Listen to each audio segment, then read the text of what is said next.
Mexica Podcast, hablando de las lenguas indígenas de México, con Luis Gerardo Cortés. Pialiken hinitstoque mechtlahualoay kamiak paquilistli sampay pansetlahtoli panitlastol muyahualistli tentokachtoque Mexica Podcast, campa tetenkawa, secualzanili, seiyaxitequi tlenamantzi chihticati guayasequino que tomaseualicniwa, iwanama titztoque noque guayasema seualitle itoca Inocencio Flores Mina, ya ewa ya tlacatihquinepan sepchinancotzitl tlen toca Tierra Colorada, tlen tlatilantoc nepa huialtepetl tlen itoca Tlachichilco, tlenica chalchihuecantlali. Amigos, muy buenas tardes, buenos días. Es un gusto compartir con ustedes un episodio más de Mexica Podcast, hablando de las lenguas indígenas de México. Y en esta ocasión yo me siento muy contento de tener con nosotros a un amigo, Chencho Inocencio Flores Mina, el Imazipig Tepehua, originario de la comunidad de Tierra Colorada del municipio de Tlachichilco, Veracruz. Una gran trayectoria en la radiodifusión, sobre todo de las lenguas indígenas. Bienvenido, Chencho. Me da mucho gusto que compartamos micrófonos en esto.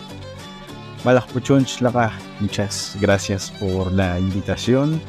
Muy contentos de poder compartir pues algunas experiencias en este caminar que hemos ido construyendo, no solamente desde mi persona, sino que ha sido un aprendizaje pues colectivo, ¿no? Tanto de las personas con quienes he convivido y bueno, pues de este lado también, la disposición que hemos tenido siempre. ¿Qué podemos decir de Inocencio Flores Mina, un referente cuando hablamos de radiodifusión? Y amigo, me gustaría que iniciemos, que nos platiques sobre tu niñez, tu vida dentro de la comunidad, tu escuela, cuántas veces te escapabas, y así que nos hacías en la primaria, en el preescolar, en todo tu trayecto. Sí, es bien interesante porque no tiene mucho, estaba platicando en un programa de radio justamente de las niñeces y las juventudes, ¿no? Okay. Y de los pasatiempos. Entonces, ahorita que me haces la pregunta, inmediatamente pues regresé. Pues básicamente he nacido en la comunidad de Latatún, así se llama mi comunidad de Tierra Colorada, municipio de Tlachichilco, Veracruz, en zona norte, ya colindando con Itzhuatlán y Zacualpan, Texcatepec. Yo creo que era bien interesante mientras fuimos creciendo porque crecimos en el campo, aprendiendo, conociendo pues la misma lengua, aprendiendo la lengua. En la libertad. En la libertad. Sí, o sea, conociendo los lugares como ríos, ¿no? La milpa, que era bien interesante porque pues sí, era un trabajo, pero un trabajo que te enseñaba para la vida. Era muy apegado a mi papá. Entonces, desde que recuerdo, seguía a mi papá por todos lados. ¿Tus papás viven? Mis papás viven, afortunadamente, don Odilón, doña Teresa. Si iba al río, iba con mi papá. Si iba a la milpa, pues aferrado a mi papá. Entonces, a veces mi papá creo que le frustraba porque ya no le ponía atención a la milpa, ¿no? Eran las 2 de la tarde y yo ya quería regresarme. Y entonces él me decía, ¿pero por qué querías venir? Tienes que cumplir el jornal. Y tenemos que estar aquí, no he avanzado 2-3 melgas, tengo que estar cuidándote porque es monte, ¿no? Él tumbando el monte para sembrar y yo trepándome en los árboles, pero también él pendiente de mí. Y aprendiendo sobre todo. Y aprendiendo, observando, ¿no? Lo más bonito que recuerdo es que aprendes a observar desde la tierra, los animales que viven, las hormigas, ¿no? El proceso de cultivo y todo. También, entonces todo es un aprendizaje de las cosas que recuerdo con mucho entusiasmo. La niñez. De la niñez. Bonita, ¿no? Que pudimos haber tenido en la comunidad. Sin duda alguna. Y bueno, generalmente en la comunidad no juegas como tal, ¿no? Interactúas con la gente, con naturaleza, con el entorno. Sí, con todo. Exacto. Entonces, creo que fue bonito. Fue también una situación de alguna manera, ahorita que recuerdo, quizá a veces de tristezas, porque hay de todo un poco, ¿no? Las carencias. Las carencias. Yo creo que la mayoría de quienes vivimos en la comunidad también vivimos estos procesos, ¿no? Sí, y claro. no solamente uno, también a nuestros hermanos mayores, ¿no? A nuestros hermanos que nos seguían. Creo que desde ahí, desde los 10, 12 años, pues también partimos a hacer actividades que nos dejaran quizá como para comprar alguna cosita que se nos antojaba, ¿no? Y luego Café. luego que de niños es cuando más se te antojan las cosas. No. Cuando más se te antojan es cuando menos tienes posibilidades. Sí, lo interesante es que llega el mal también del consumismo en nuestras comunidades. A mí me tocó en mi niñez, ¿no? Cosas procesadas, ¿no? Dulces en envoltorio, Todo pues lo que perjudica la bebidas salud, ¿no? azucaradas, ¿no? Pues ser niño se te antoja, ¿no? Quieres probar. Todo el esquema nocivo para la salud, Sin duda sobre alguna. todo de los niños. Chencho, denominación Limasipi, Ujú. Tepehua, Pues, para quienes nos están escuchando y aclarar este punto. sí, Limasipi, así nos autodenominamos nosotros, y yo creo que esta palabra de clima es pues así le decimos también nuestra lengua, sobre todo en la variante que somos el Tlaxcalco, ¿no? Y Li es como lo que decimos de la lengua, y Sipi como cerro, ¿no? Entonces somos como las personas, bueno, el pueblo también le decimos Masipigni, ¿no?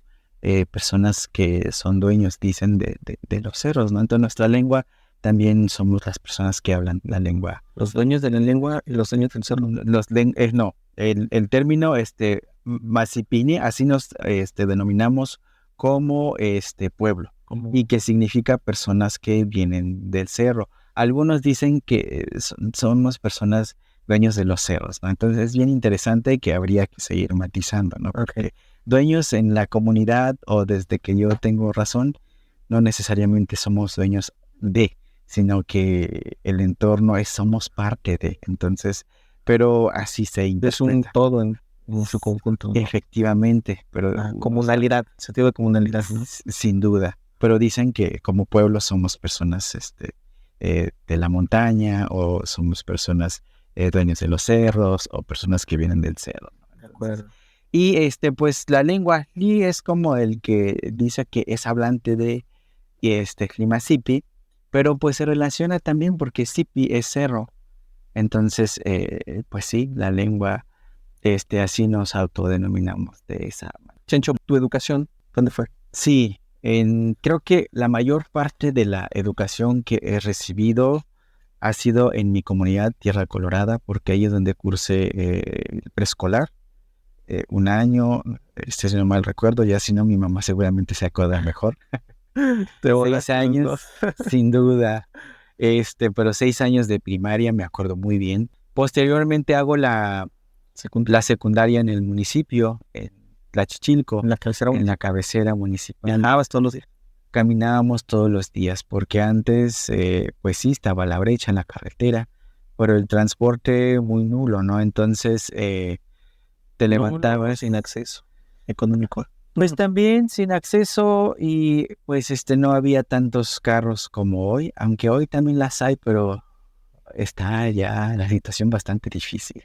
Siempre teníamos que caminar, despertarse muy temprano, para las 7 horas a correrle, porque en 1 hora tenías que estar en la escuela secundaria técnica en Tlaxcalco, ¿no? Entonces le corríamos, a veces llovía, era bastante difícil, pero con un pedazo de hule o nylon, como decíamos, pues te ibas, ¿no? O llegabas empapado, y así tenías que estar, pues así le tenías que machetearle. La prepa, sí. La prepa fue en Tlaxcalco también, sobre la misma dinámica.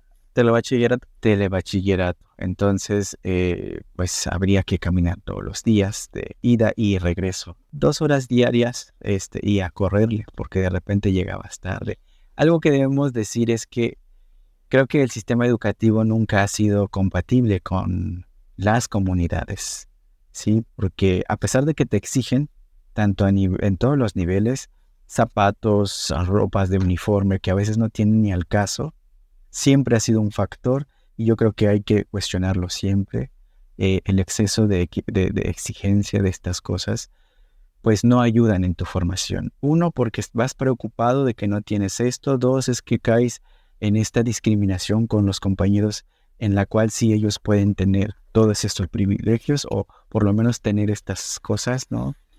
Y bueno, pues yo digo que eso no debería incluirse en el sistema educativo, Sí, yo digo que estas charlas siempre deben de haber como estas reflexiones, ¿no? Claro, por supuesto, de eso se trata. Aunque pues dicen hay ciertas reglas y las reglas regulan unas cosas, pero a veces hay reglas que sí transgreden a la dignidad de las personas, porque si caes en discriminación, pues entonces quiere decir que algo está mal, ¿no? Yo padecí también de discriminación de mis propios compañeros. ¿En qué qué? sentido, Chencho? Por usar zapatos, por ejemplo, de hule, ¿no? Por llevar zapatos rotos, ¿no? Quizá por no estrenar, ¿no? Entonces esas cosas pues te van afectando. A mi hermana, por ejemplo, que es la mayor, tuvo esa pues sí, esas malas experiencias de que la exhibían por no llevar zapatos en la secundaria, ¿no? Entonces, una de las principales en la cual dejó de estudiar fue porque vivió discriminación y que los maestros eran muy exigentes y no había una comprensión, ¿no? Entonces, es el no tener acceso a la educación. La falta de flexibilidad también ante las posibilidades que nosotros tenemos, ¿no? O sea, Sí, nos exigen en ocasiones más de lo que nosotros podemos quizá tener en ese momento. sí, y somos no tan, o sea, yo soy de 30 y tantos años, ¿no? Si eso lo vivimos y vimos con nuestros hermanos, hermanas, lo que le sucedió también a nuestros papás, que se gastan las mamás que yo he estado mirando porque ya no quieren una libreta. Ahora ya nada que repartes la libreta por materias. Ahora te piden una libreta por materia y hasta de colores, ¿no? Un uniforme que te va a costar el más sencillo 1,200 pesos, ¿no? En su conjunto, pero ahora compra los zapatos. Entonces ahorita estudiar es un buen negocio para el otro lado y para quienes no tienen este recurso, porque hay que decir que también, aunque pues la gente trabaja, el salario es muy bajo también, imagínense. Entonces aquí en Jalapa, si hacemos un contraste, quizá encuentras las cosas baratas, pero en las regiones, por el simple hecho de que haya un traslado, le aplica otro valor, ¿no? Sí, claro. Entonces, Costo de traslado y todo lo de... efectivamente, aunque las escuelas se acerquen, pues es difícil, ¿no? O sea, y las becas de repente no son suficientes, los apoyos por parte del Estado. Pues nunca hay un recurso que sea suficiente para satisfacer todas las necesidades. Sí, son muchas, ¿no? Dicen que para vivir una vida digna tendrías que cumplir, o el Estado tendría que cumplir con todos los derechos que por ley existen, ¿no? Si no tienes una buena alimentación, desde luego que va a trastocar todos los derechos, ¿no? Claro. Entonces es bien, Y eso de manera progresiva se van entrelazando unos con otros. efectivamente. Chencho, ¿cómo accedes a la educación superior? ¿Dónde estudiaste? ¿Qué estudiaste? Esto es bien interesante porque mi formación es gestor intercultural para el desarrollo, con la especialidad de sustentabilidad. En la UV, y con el programa de la Universidad Veracruzana Intercultural, ¿no? Que se empezó a implementar en el 2005 y que yo soy de primera generación. Decirles que como antecedente yo aspiraba a ser doctor, ¿no? A mí cuando miraba Médico. ser médico, estudiar medicina, ¿no? Pues me gusta como cuidar a las personas. Desde cuando era pequeño, pues miraba que mi abuelo se lastimaba, me gustaba ayudarle, ¿no? O limpiarle la herida, o estar pendiente de él. Bien, las ganas creo que me sobraban. Fue el recurso, ¿no? El principal factor, la cual pues no pude, pues para empezar, ni intentarle, ¿no? Porque pues había que trasladarse a la ciudad para por lo menos postularte, ¿no? En las escuelas públicas, por supuesto. Pero pues los medios eran totalmente insuficientes. Entonces, no. Sin embargo, en el 2005, para eso pierdo un año salgo de la prepa, transcurre un año, y sale el programa de la UV, ¿no? El programa intercultural.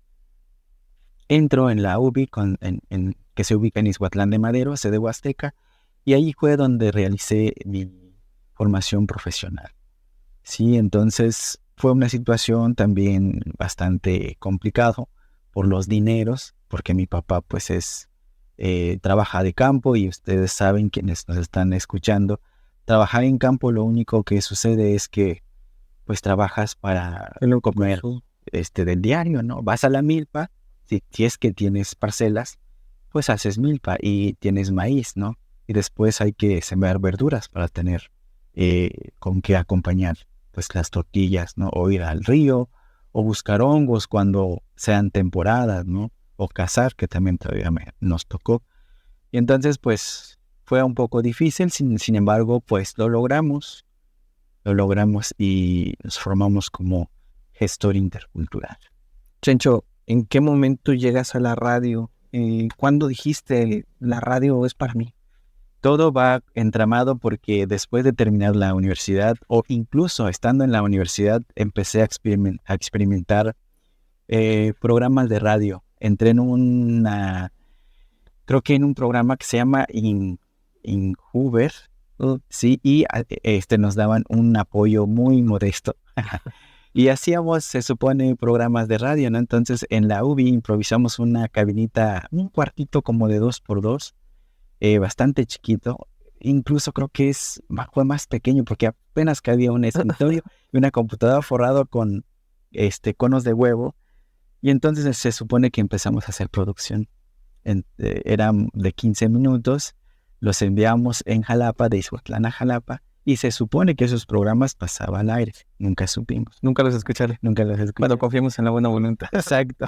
Y entonces, pues, ahí fue, ya terminando la universidad, transcurre un tiempo, un año, pues por medio de la universidad de la UBI me invitan a Radio Guaya. Fue cuando empieza como todo este trayecto de hacer radio. Sí, y hasta ahorita pues nos sentimos muy contentos de incidir en ese tiempo. Ahí coincidimos en que la UBI todavía tenía contacto con ellos. Me dicen, te invitan, si estás de acuerdo, pues participa al casting. Fue en la misma UBI en el 2000, creo que fue a finales del 2010. Pasé el casting, me tienen a prueba 6 meses en Radio Guaya. Muy nervioso porque no me formé en radio. Tuve algunas nociones, tomé optativas en la UBI acerca de radio, cursos, ¿no? Pero yo no estaba seguro si quería hacer radio. Más bien le apostaba a la lingüística o a las cuestiones de producción, ¿no? En proyectos productivos en el campo, ¿no? Pero llego en la radio, entonces en Radio Guaya empecé a formarme desde el 2011. Esos primeros 6 meses ya eran un proyecto laboral, ya no eran parte, sí. Ya no eran como lo del Inhuber. No, ya estabas dentro de este proyecto y ya tenías que hacer producción. ¿Cuántos años de experiencia hasta la fecha, Chencho? Yo creo que desde el 2011 al 2009 marca parte importante, 8 años concretos en hacer producción radiofónica, tanto desde hacer locución, hacer también toda la parte de los guiones, ¿no? Tomar cursos no solamente aquí en México, sino en el extranjero, te formaban, o sea, era una formación constante, desde cómo redactar notas, qué programas usar, ¿no? Que aprendí a usar sistemas operativos libres. Si nosotros compartimos el maíz en la comunidad, compartimos la comida, ¿por qué no usamos una herramienta que también sea compartido y que no alimente un corporativo, ¿no? Que no solamente se le quede las ganancias a privadas, a las empresas privadas? Entonces aprendí a utilizar el sistema operativo Linux, ¿no? Y editar con programas libres. ¿En qué partes del extranjero estuviste, Chencho? Fuimos en Quito, de Ecuador, y Bolivia, en esos países que nos mandaban a prepararnos y también a compartir nuestras experiencias como radialistas, ¿no? Pero también tuve la oportunidad de visitar Chile para conocer los procesos de defensa del territorio en comunidades mapuches. Entonces, en el 2011 tuve esa oportunidad de conocer a hermanas mapuches en la región del Biobío, y otra experiencia totalmente, ¿no? Entonces, aquí en México nos persinamos, o por lo menos conocí personas que son muy críticos. Entonces, eso me ayudó mucho también a repensar la historia que han vivido nuestros pueblos y comunidades aquí de México. Sí, entonces nos ayudó a hacer análisis, a hacer activismo, a ser un poco más crítico del asunto, de los asuntos de nuestro país y de lo que sucede en nuestras regiones. Esa ha sido como que la parte más fuerte en tu formación, esto de la radiodifusión. Sí, Y bueno, hoy por hoy estás incursionando en otros medios, estás haciendo radio en otros espacios, como cuáles, Chencho. sí, efectivamente.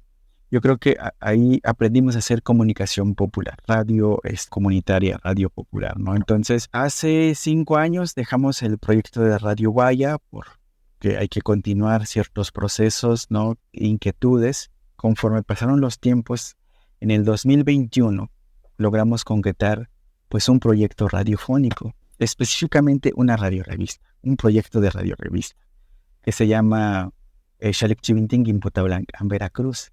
Y con este proyecto se aterrizó a través de UPAP Radio en aquel entonces, ahora UPAP Multimedia, que es una transmisión vía streaming, solo por internet, tanto en la página oficial, pero también en sus redes sociales de manera visual, en el Facebook, ¿no? Hemos tratado de que al ser un espacio de la universidad, le estamos dando el toque de comunicación más intercultural, popular, una comunicación de hacer saber a la gente en qué condiciones están nuestros pueblos y comunidades, qué estado guardan nuestras lenguas, cómo se encuentran nuestras lenguas, visibilizar nuestras lenguas, 14 lenguas aquí de Veracruz. Nos hablabas del título del programa, Chencho. ¿Cómo dijiste que es? Xalec Chivintin Puta Blanca, en Veracruz, voces indígenas de Veracruz. Eso es en lenguaje masivo.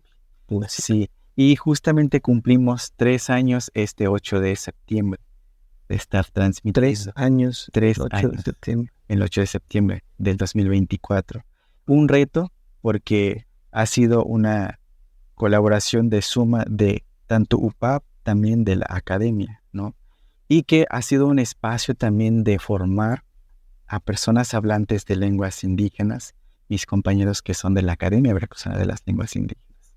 Aprovechamos la experiencia que traemos, aprovechamos esta necesidad que tiene esta academia de difundir las lenguas, aprovechamos el personal que tiene también la academia, ¿no? Aprovechamos los convenios de estas instituciones y, ¿por qué no?, hacemos cumplir también los derechos lingüísticos. Estamos en pleno diseño internacional de las lenguas indígenas, entonces creo que estamos en un tiempo donde este tipo de programas deben seguir adelante. Van a encontrar una producción intercultural, como lo acabas de mencionar, una producción con la voz de las personas. Ahí sí escuchamos la voz de la gente con y cómo lo hablen, ¿no?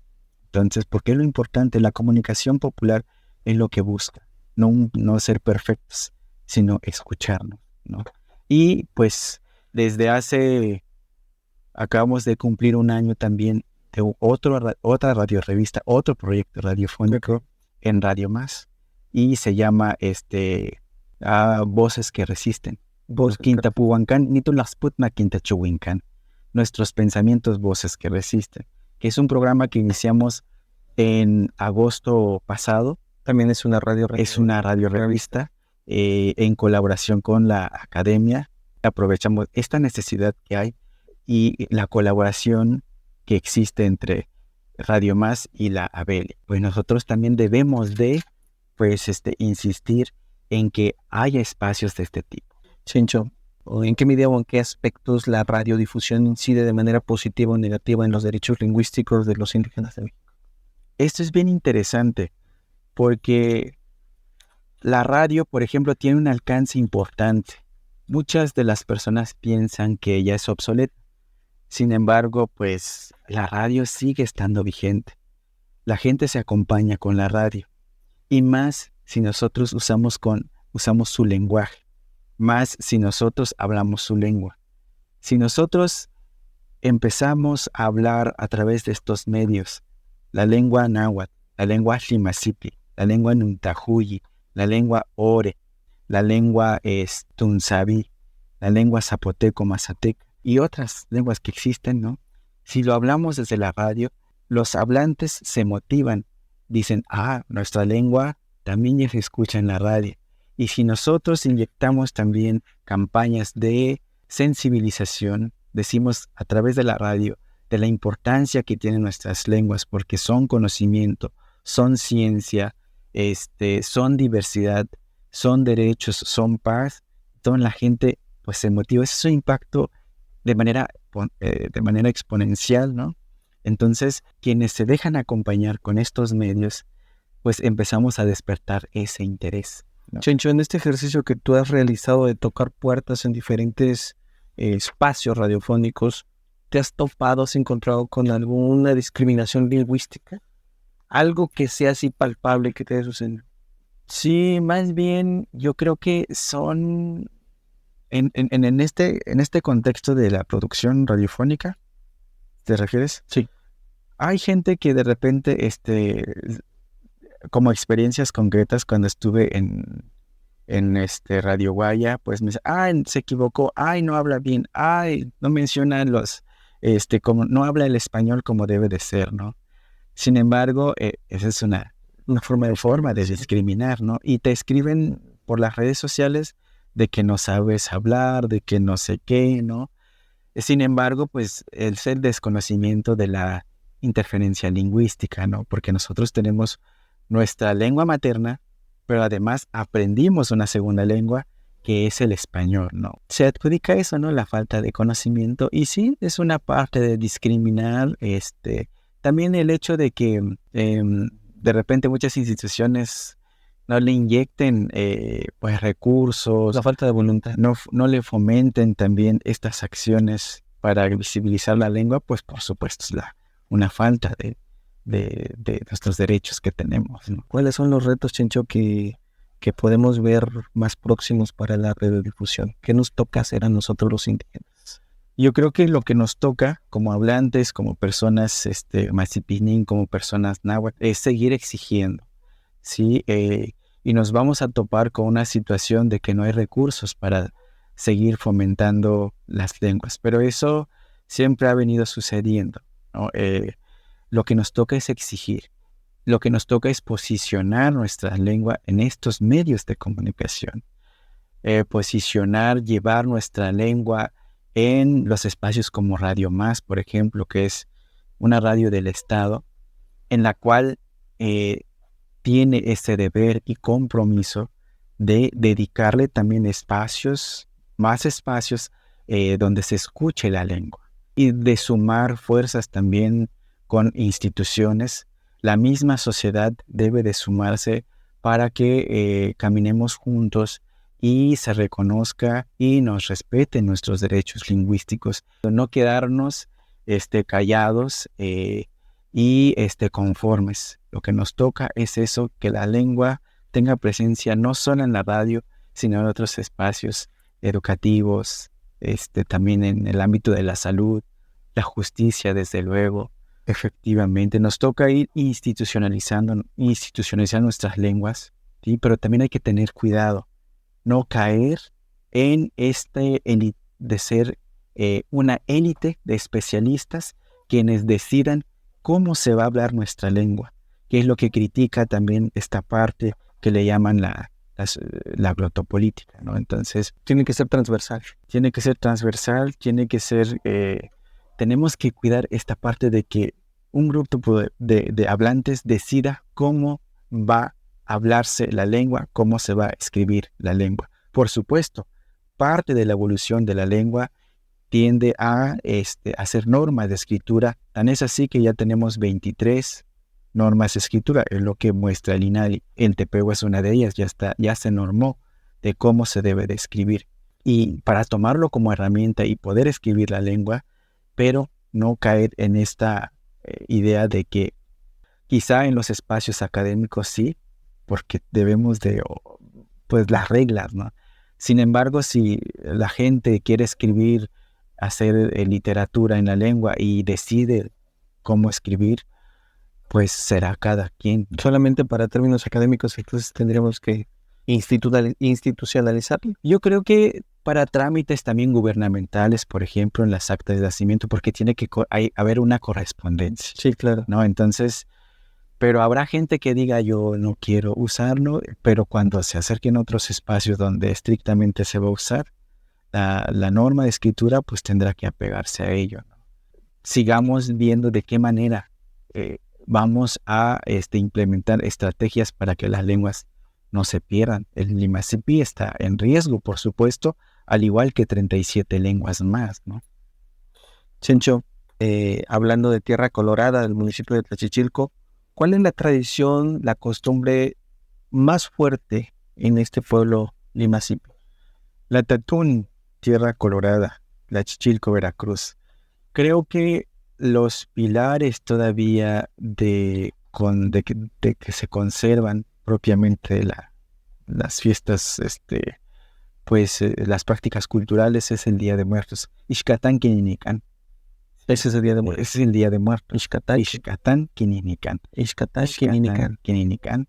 Entonces es el Día de Muertos. Es una de las fiestas que sigue vigente, que la comunidad cada año lo celebra. Que el Día de Muertos es también el de compartir de lo que nos ha dado la Madre Tierra.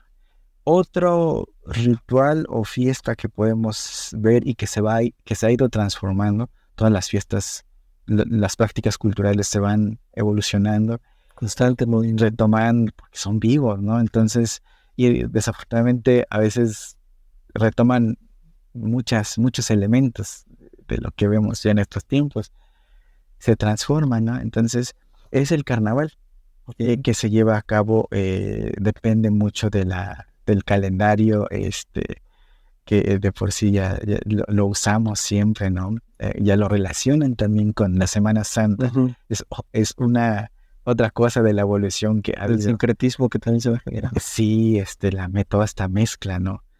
Recuerdo que mi papá siempre nos decía que el carnaval, pues, era disfraces de animales, ¿no? ¿Qué te pone a pensar eso? Que en algún momento el carnaval se hacía para abrir también la temporada de hacer milpa. El inicio del ciclo agrícola. Entonces se fue transformando y ahora ya se relaciona mucho con el sincretismo católico, ¿no? Entonces dicen que ya le hacen esta fiesta al mal. Entonces se ha ido transformando, pero todavía se celebra el carnaval. La Hamant, le decimos nosotros. La Hamant. La Hamant significa como los tiempos para jugar. Hamant es jugar, ¿sí? Y la es como los tiempos de la temporada, de jugar, de divertirse, de reírse, ¿no? ¿Por qué se celebra el carnaval? Ahora ya fácilmente, tal vez porque el diablo también hay que ofrendarle, porque también hay tiempo de darle su ofrenda. Mantener los equilibrios. Cuando antes pues era como, pues son los disfraces eran los animales, ¿no? Entonces era como para platicar con el entorno. Chencho, ahorita que mencionabas el nombre de tu comunidad, lo hacías desde la lengua de Limasipi. Uh-huh. ¿Cuál es la interpretación de la Tatún? La Tatún. La Tatún significa tierra rojiza. Bueno, una traducción literal de lo que... Sí, literal, tierra colorada, ¿no? Le llaman. Así se llama oficialmente. Okay. Cuando en la lengua es la Tatún. Chencho, situación lingüística del idioma en la actualidad en tu comunidad. Lo acabas de mencionar y creo que hay mucho que decir sobre ello.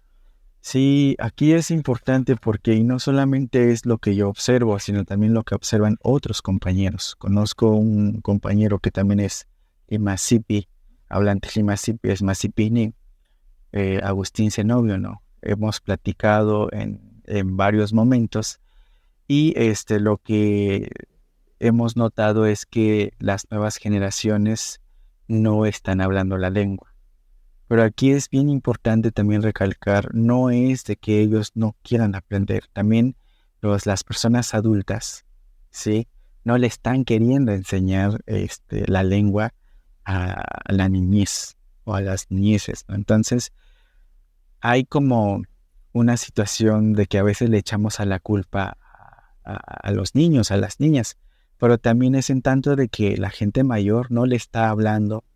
Pero ¿cuál es la causa? ¿Cuál podría ser la causa de que los mayores no le hablen a los niños en el idioma? Eso es interesante porque yo creo que tiene que ver con la discriminación que han vivido nuestros abuelos y nuestros padres, ¿no? Entonces, nuestros contemporáneos que tienen hijos o hijas ya no les hablan también en el clima a sus hijos. Entonces, lo que pasó es justamente de que hace décadas, por ejemplo, 5 décadas, si queremos ubicarnos en ese, o 4 décadas, ¿no? Nuestros papás vivieron una discriminación fuerte. Mi papá dice todavía, cuando nosotros hablamos el Limasipi en la escuela, que fue un proyecto también de castellanizar, ¿no? a nuestro país, pues les pegaban, ¿no? Los castigaban. Entonces, pues nuestros papás o abuelos se quedaron con ese pensar y siempre nos dijeron, o si no nos marcaron tajantemente, pero nos invitaron a que nosotros aprendiéramos el español. Pero también otra cosa es que el sistema educativo te enseña en español, ¿no? Aunque en los 90s, que recuerdo, pues había materias de lengua indígena, pero nunca te daban lengua indígena. Quizá un vocabulario te enseñaban, ¿no? Pero más de eso no había. Entonces siempre ya vas en la comunidad, pues todavía con tus compañeros interactuabas. Mi generación, mis padres no, porque te digo, les tocó, si ellos hablaban el español en Tlimasipi, en el aula, pues les regañaban. Y tengo testimonios como radialista, he recogido entrevistas que lo confirman, no solamente en un pueblo, 2 pueblos, en la región, ¿no? Y también de decir por parte de los mestizos que hablar una lengua es sinónimo de pobreza, es sinónimo de ser ignorante, tonto. Pues también nuestros papás decían, ¿para qué van a vivir? No quiero que mi hijo viva lo que yo viví. Efectivamente, vas a ir a la ciudad porque de hace décadas para acá se proyectó que vivir en la ciudad es como lo bonito, ¿no? Entonces, pues sí, cuando algunas personas migraban, pues ya llegaban hablando español. Por alguna razón no lo sé, ¿no? Entonces, los maestros, otro parteaguas, ¿no? Maestros bilingües formados para enseñar, hablan español en la comunidad. Maestras hablan o no coinciden culturalmente con los lugares a los que los envían. Eso es otro punto, ¿no? Tiene que ver con el sistema educativo de Estado, por ejemplo. Sí, porque el Estado, pues sí, o sea, no tiene la capacidad, pero creo que no el entusiasmo de reubicar muy bien a su personal docente, ¿no? Entonces yo creo que son muchas cosas, aristas de donde mirar del por qué la lengua se va deteriorando, ¿no? Por supuesto, ahora intentamos con estas acciones de radio, de otras instituciones como la BELI, programas que el mismo INPI los proyecta, ¿no? Hay que aterrizarlos y bien, porque de lo contrario, en vez de ayudar, pues van a perjudicar, ¿no? Estamos en tiempo de que nos explotan, pues, de información, tele, la misma radio, ¿no? El internet, ¿no? Y los niños se van apropiando también de la tecnología. Entonces están en español o en otro idioma.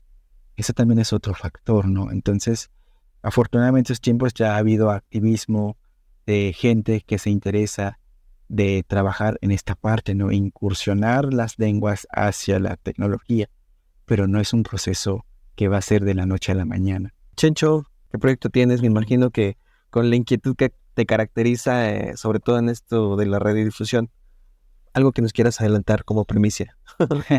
Es interesante porque varios proyectos que nos podemos imaginar no depende también de uno solo, depende de la contribución, primero de nuestros inmediatos hablantes, ¿no? De las amistades, depende también de las instituciones que quieran cooperar, ¿no? Apoyar, acompañar, ¿no? De entrada te puedo decir que ya que existe una norma de Tlimasipi, hacer una campaña radiofónica en torno a darle a conocer a la población masipini sobre que existe una norma de escritura. Sí, entonces es un proyecto pequeño, pero lo tenemos en mente y creo que no pasa. Es un proyecto a corto plazo. Tengo como las ideas, okay, y empezar como a hacer los primeros ejercicios y ya, ¿no? ya tenemos un antecedente de una campaña que hicimos radial de dar a conocer dónde se habla la lengua, ¿no? Cuántos hablantes existen, de la familia de donde viene, ¿no? Entonces ahorita pues dar el segundo paso. El 20 de septiembre se va a hacer ya entrega y presentación oficial de la norma de escritura en la comunidad de Pisaflores, Itzhuatlán de Madero. ¿Quién hace la entrega? Existe un comité de planificación lingüística o un consejo, junto con el INALI. Ahí estamos sumando esfuerzos para que pues el trabajo En la lingüística, en la radiodifusión, en todos los móviles de los derechos también nos gusta, pues, y yo creo que en lo que se pueda seguiremos contribuyendo. ¿Cuál es el aporte que le quieres dejar a la comunidad de Lima Simpig y a las demás que nos están escuchando? Bachunch talahoni, bachunch talpanapaj la kunta iyo tankenan ashtmi bachukatela o anu kiltantka hanka kokmo okin chivintka hanka kokmo okin putzukan maskini kena anka takstok lili hulchan tan kamukop as yukomato oyagel yu kineketin an kamato oyagel yu kimputaulankan ischivin ishtapastak chush katela oshmokak ishkatan kintakka la amant katela oshmokak bachu anu yu ishkatan kininikan chush bachu yu alin a defender nuestros derechos lingüísticos, nuestros derechos culturales, a defender nuestro derecho a la salud, a la educación, ¿no? A seguir exigiendo, si estamos en la comunidad y vemos que la educación no se está impartiendo como debe de ser, pues que hablemos, que nos organicemos, ¿sí? Y que si queremos que haya proyectos lingüísticos en nuestra comunidad, pero no sabemos cómo, existen instituciones como el INALI, la ABELI, y ellos tienen la responsabilidad de acudir al llamado de la gente. Nosotros tenemos que estar conscientes que nuestra lengua, nuestra cultura es importante, que nuestros conocimientos son ciencia, que no están escritos. Bueno, pues entonces también invitarnos a escribir, sobre todo para jóvenes que también se están formando, ¿no? Que no se alejen de toda la riqueza que tienen, que pregunten, que se sienten con la abuela, con el abuelo, que compartan momentos, que cuando van a su comunidad vayan donde están los lugares sagrados, porque ahí es donde se van a inspirar, ¿no? Vayan a Alinyu, Tumachushulu, donde nosotros también tenemos un lugar donde le ofrendamos al agua, en Tierra Colorada. Vayan al río, ¿no? Recorran la milpa, porque ahí es donde van a aprender la lengua, ¿sí? Estamos perdiendo también esos espacios de desarrollar la lengua y tenemos que ir fortaleciendo nuestro contacto con la naturaleza. Pues eso, la invitación de que sigamos haciendo pues también nuestras costumbres, los rituales, la fiesta del elote o el baile del elote, que acerquémonos siempre con los abuelos y las abuelas. No yo ni chencho ni tlaxcamatelia canuchi no yo lo nelia y yo paque pampanama huesquetimusanilpia huesquetimucamahuia. Cuando usted contenga que se cuál es la tole se chica waxanili no ya maquika tu guampoyo huetlaitz to que deja tu chinanco aquí no la falo anoche no pa tu guampoyo huetlaitz to que nepan Tierra Colorada para que tlatilanto que pa huella tepetlachichisco guanalia y canuchi no yo lo mientras cabanteliano guampo. Amigo, pues te agradezco infinitamente por las atenciones, por la oportunidad de echar palabra, de echar discurso, de hablar sobre estos temas tan importantes, que la verdad es que, como bien lo decías de manera muy atinada, tiene que ser de parte de nosotros para nosotros, ¿sí? Tenemos que romper con esos esquemas que se han estado estableciendo en esto de la difusión de las lenguas indígenas. Y bueno, a nombre de todo el equipo de Mexica Podcast te agradecemos, esperamos que no sea la última vez, sino que tengamos más oportunidad de poder platicar y ofrecer a todos nuestros seguidores, a todos nuestros podescuchas, estas palabras que acabas de decir. Y Mechitas Camatilia, tu Guampoyogua, Pampanama Zampa Intechcaque, igual te Melagua si Pansey Octonas, Pansey Octonati Campa Nokia, Melagua y Guayaseyo tu yo lecne pits, no sé, Tlascamate, cuál es toca, Timutlaspalo Sergio.